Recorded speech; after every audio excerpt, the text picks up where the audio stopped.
Just think what you could do if you could secrete a strand of spider silk.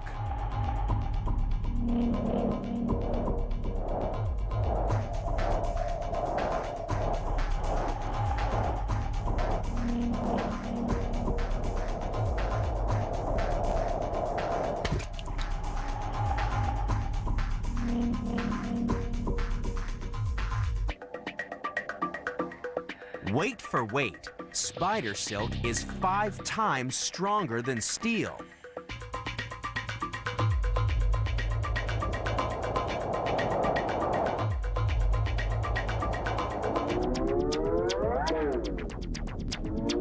Even more remarkable, spider silk is twice as elastic as nylon.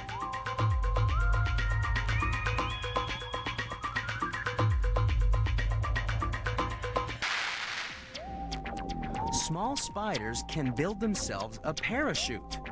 A single thread of silk is light enough to be picked up by the wind and strong enough to carry the spiderling. So it's up, up, and away. Although sometimes cruising at 30,000 feet can be dangerous.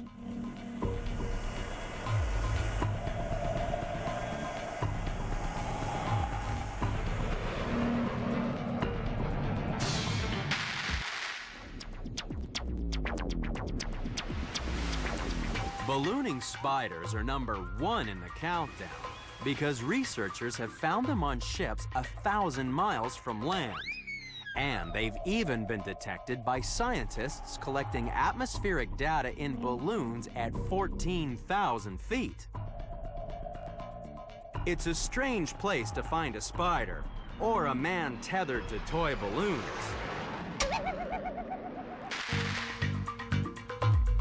To turn silk into a trap, an orb web spider releases a single thread into the wind. When the free end catches hold, the spider cinches up the silk and attaches the thread to the starting point. From this bridge, the spider lays down the basic support structure for the web, before finishing it off with a spiral of the sticky silk used to trap its prey. But one extreme spider prefers to knit a portable web.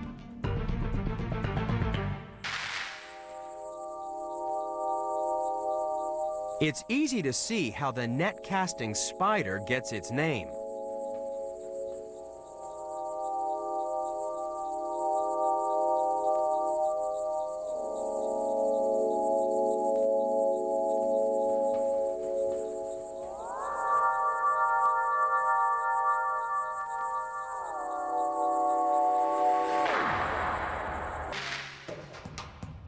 But a web of spider silk is no ordinary fishing net.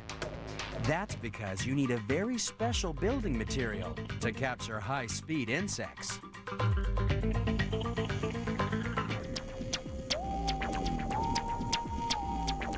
To stop bugs from bouncing off, spiders cover their web with glue.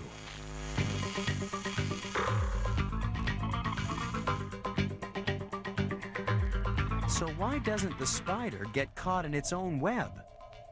Take a close look at the silk strands, and you'll see distinct blobs of glue. By picking its way between the blobs, the spider can move freely across the web. Journey down into a prairie dog burrow, and you'll discover a labyrinth of tunnels up to 15 feet long.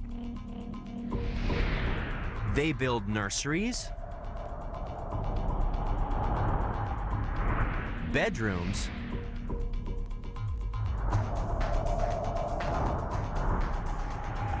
a pantry, a toilet, and emergency exits.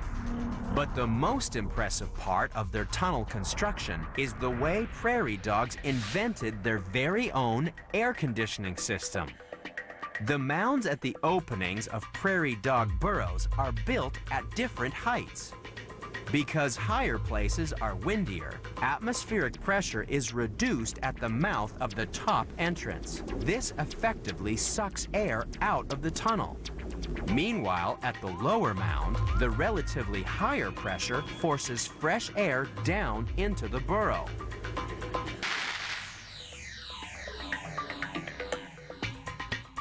Combine all the tunnels of all the dogs living under the prairie, and you end up with an underground metropolis. Especially when you consider how many dogs once used to build their homes in America. One prairie dog town in Texas was estimated to have a population of 400 million dogs. How would you like to build a dam that's 14 feet high, 23 feet thick at the base, and strong enough to support a family car? The biggest beaver dam was more than 2,000 feet long. That's big enough to stretch beneath the Brooklyn Bridge. And remember, beavers use nothing more than their teeth, paws, and bottom to build it.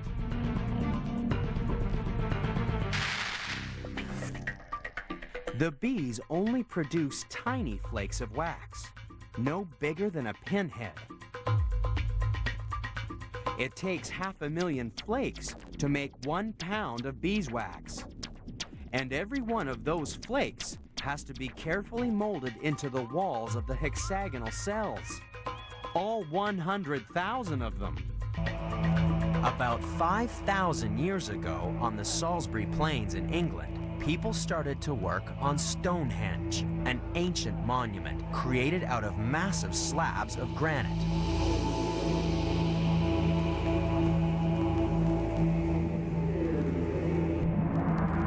No one knows exactly what inspired the first Neolithic home designers to maneuver 25-ton slabs of granite around a field. But we do know that the whole monument is symmetrically arranged around a central axis.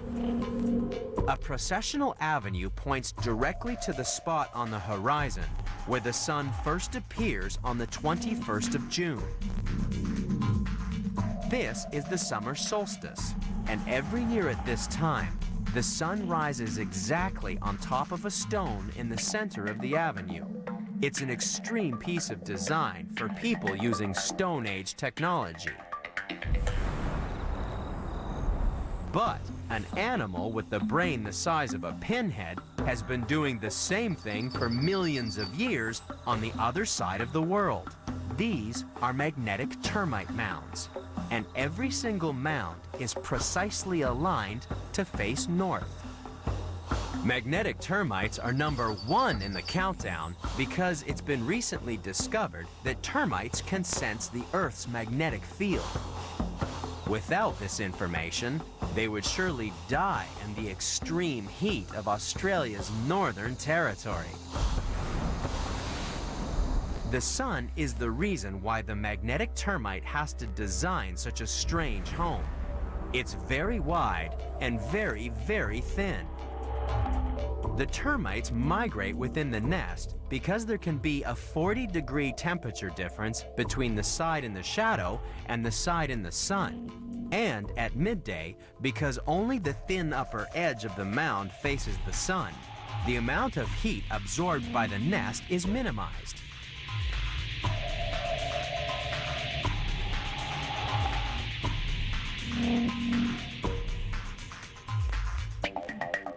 It's a truly extreme piece of design, especially when you consider that the builders are blind.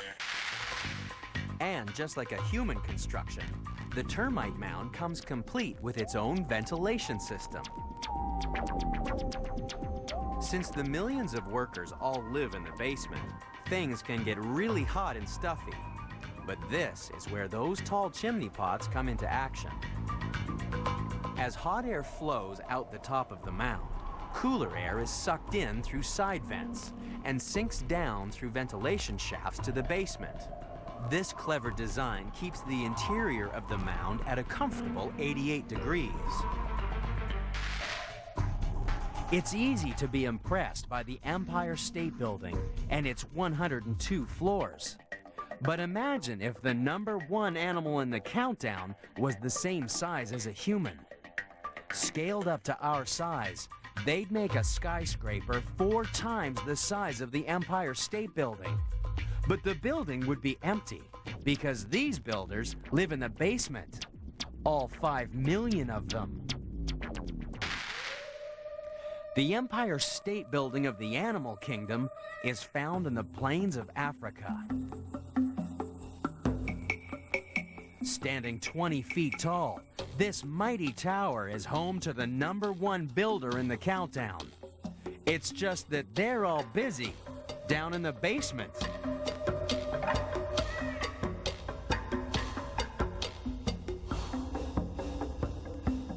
The most extreme builders on the planet are termites. Termites may not build out of solid stone, but their constructions are just as impressive.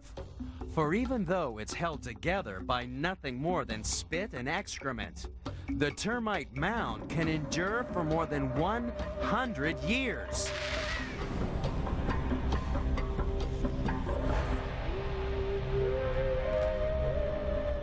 So it's no wonder that when it comes to building, termites really are the most extreme.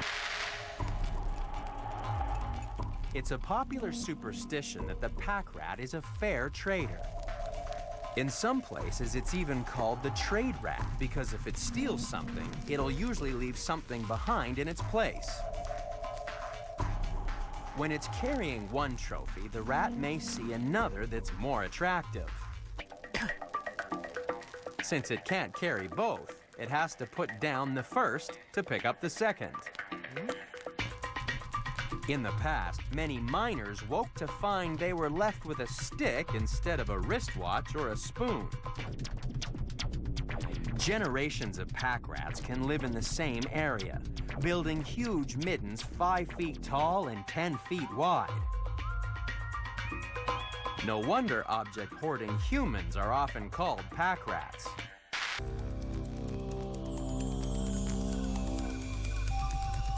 Some of these urine-covered hordes are 40,000 years old and still going strong. And that's why, when it comes to crazy collections, the pack rat really is the most extreme. Imagine if we used our snot to live like a larvation.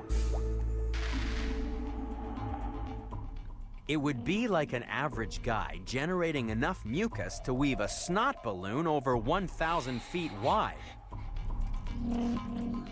The house would be built in 2 layers. The outer layer would have a coarse mesh that stops bigger particles of debris from clogging up the fine inner mesh. This traps the smaller particles of food.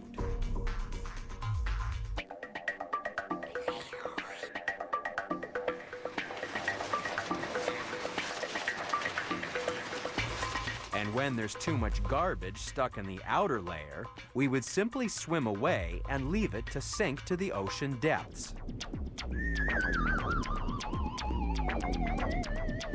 If we were like larvaceans, we'd be building a new mucus balloon at least every 24 hours, which requires an awful lot of snot. The Carmen bee eater is number 9 in the countdown because its burrow is more than just a simple hole in the wall. Just inside the entrance is a large ridge to stop the kids from accidentally tumbling outside. The actual nest chamber can be set 8 feet into the baked sandstone cliff. But each year, floodwaters destroy these riverside residences. So every summer, a new hole has to be dug in the sheer cliff faces. The badger is number 6 in the countdown because it constructs a sprawling complex of tunnels. This is the first contender that's connected lots of different burrows together, joining grass-lined bedding chambers with multiple exits to use as escape routes. But living in a tunnel can make it hard to find a mate. And that's why the mole cricket starts to sing. By rubbing his wing covers together, he can send out a plaintive love song. But when you're a small cricket surrounded by lots of soil, the music is quickly muffled. What he needs is an amplifier to really pump up the volume. So he builds himself the insect equivalent of an old-time phonograph player. That big brass funnel amplifies the sounds made by the needle on the record. The male mole cricket is number 5 in the countdown because he builds himself an amplifier made of earth.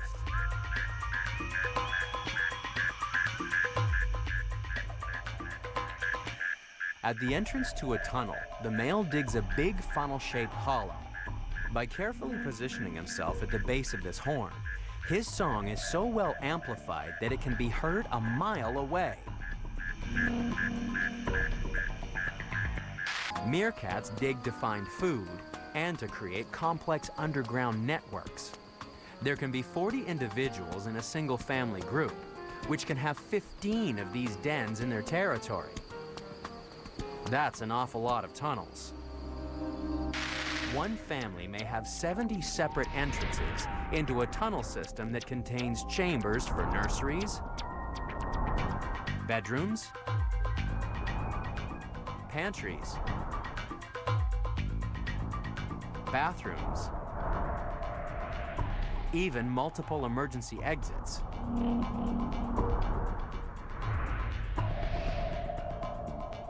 This twisted neighborhood of tunnels makes perfect sense when you live in a desert.